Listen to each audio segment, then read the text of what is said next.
Le Kenya a identifié la culture du manioc comme une alternative pour assurer la sécurité alimentaire des populations. Le pays est confronté à la baisse de la production de ses cultures de base, le riz et le maïs, en raison des effets du changement climatique. Selon des experts, le choix porté sur le manioc s'explique par le fait qu'il soit résistant à la sécheresse.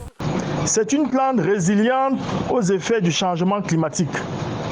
C'est une plante à très haute valeur ajoutée. À partir de la tubercule du manioc, nous pouvons obtenir la farine de manioc, le tapioca, la tsiéké, l'amidon, les bâtons de manioc, la liqueur, la colle. Les feuilles du manioc sont utilisées en cuisson et aussi comme des médicaments.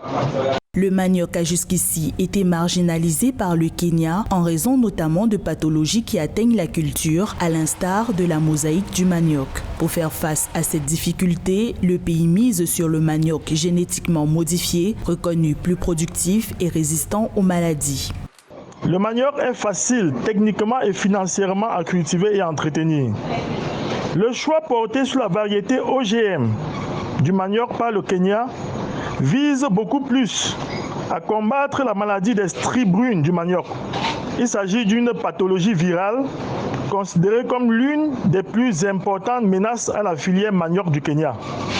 L'utilisation de cette variété reste encore au stade expérimental. Elle n'a pas encore été vulgarisée auprès des paysans.